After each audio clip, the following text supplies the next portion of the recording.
Okay students, ये question काफी ज्यादा बड़ा है, लेकिन डरने का नहीं। क्वेश्चन में डायग्राम दिया हुआ रहेगा तो ध्यान से सुनना। पी क्यू आर एस दो मिरर है, ठीक है भैया। पी क्यू एक मिरर है, आर एस दूसरा मिरर है ना, एक दूसरे के पैरेलल है, ठीक है भैया। An incident ray A B, एक इंसिडेंट रे आती है ए बी जो कि स्ट्राइक करती है मिरर पे पी क्यू के। पी क्यू एक मिरर है, यहाँ पे स्ट्राइक कर गई, किस पॉइंट पे? बी पॉइंट पे स्ट्राइक कर गई, लिखा है वहां पर। The reflected ray moves along the path B C. तो ये जो रे है ना, रिफ्लेक्ट होने के बाद कहाँ चले गई? बीसी से चले गई इधर पे। एंड स्ट्राइक कहाँ कर गई? आरएस पे कर गई, सी पॉइंट पे। तो देखो आरएस पे यहाँ पर स्ट्राइक कर गई सी पॉइंट पे। क्या ये बात क्लियर है? उसके बाद बोल रहा है and again reflects back along C D, फिर से वो क्या हो गई? रिफ्लेक्ट हो गई। हमें प्रूफ करना है कि जो ए बी है सी डी के पैरेलल है। A B parallel C D हमें प्रूफ करना है, तो कैसे होगा? चलिए देखते हैं। सबसे पहले हमें करना क्या है, दिया क्या है, ध्यान से सुनना। पहले तो हमें कंस्ट्रक्शन करना पड़ेगा। कंस्ट्रक्शन में क्या करेंगे? देखो यहाँ देखो ध्यान से। हम यहाँ से ना जब कंस्ट्रक्शन देखेंगे तो एक नॉर्मल मतलब एक स्ट्रेट लाइन खींचेंगे, यहाँ से और यहाँ से खींचे। इसको दे देंगे एंगल 1, इसको नाम दे देंगे एंगल 2, इसको नाम देंगे एंगल 3 और इसको नाम दे देंगे एंगल 4। क्या ये बात समझ में आ गई? ठीक है, वही हमने यहाँ पर किया है। एंगल 1 2 3 4 नाम दे दिया, और ये जो कंस्ट्रक्शन लाइन हमने बनाया ना, इस पॉइंट को नाम हमने दे दिया M और इस पॉइंट को नाम हमने दे दिया N। क्या ये बात समझ में आ गई? ठीक है, कुछ नहीं किया है, बस एक नॉर्मल लाइन खींचना है, एंगल में बांटना है, बात खत्म। ठीक है, ये एंगल 1 है, ये 2 है, ये 3 है और वो 4 है। अब देखो, क्या बी एम परपेंडिकुलर है पी क्यू के? क्या बी एम लाइन परपेंडिकुलर है बी क्यू के? ये लाइन है, बिल्कुल है। समझ में आई बात? ये लाइन जो है ये इसके परपेंडिकुलर है। परपेंडिकुलर है मतलब 90 डिग्री है। लेकिन देखो देखो देखो क्या होगा यहाँ पर।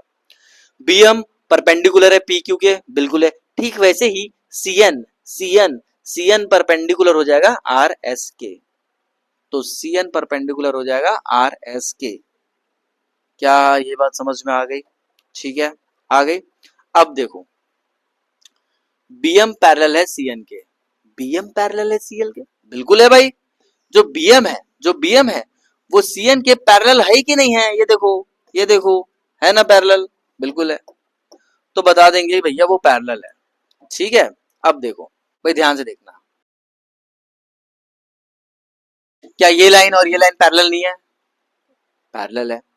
तो जो हम परपेंडिकुलर पैरेलल्स में बनाएंगे, ये पैरेलल है ना बेटा, इसमें जब हम परपेंडिकुलर बनाएंगे ये और ये, तो ये परपेंडिकुलर भी आपस में क्या हो जाएंगे? पैरेलल हो जाएंगे।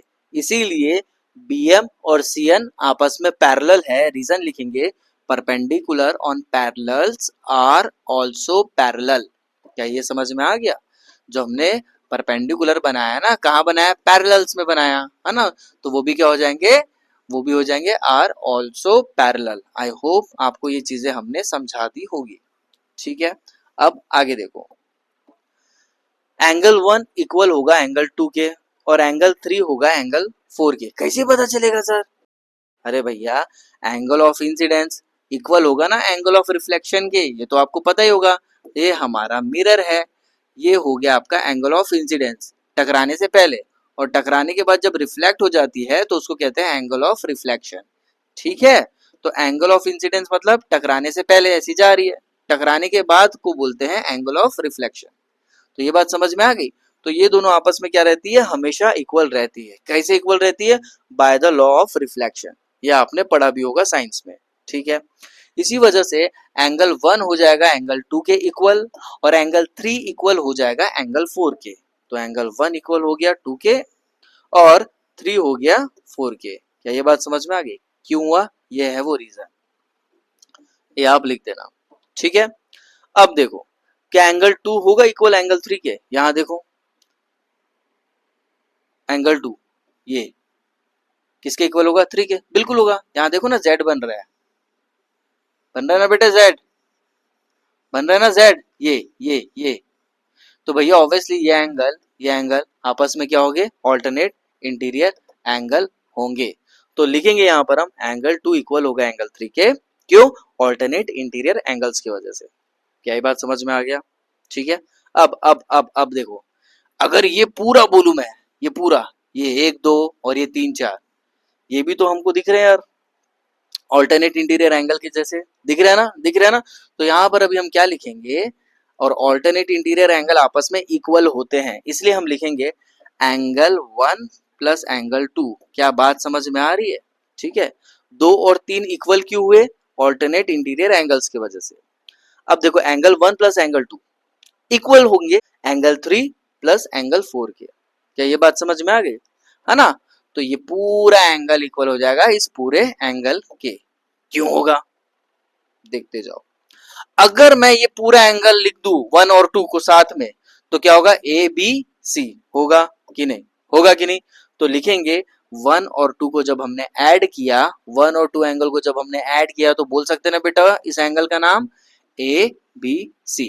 तो लिखेंगे angle A B C equal हो जाएगा एंगल 3 4 का क्या नाम रखे? 3 4 का क्या नाम रखे?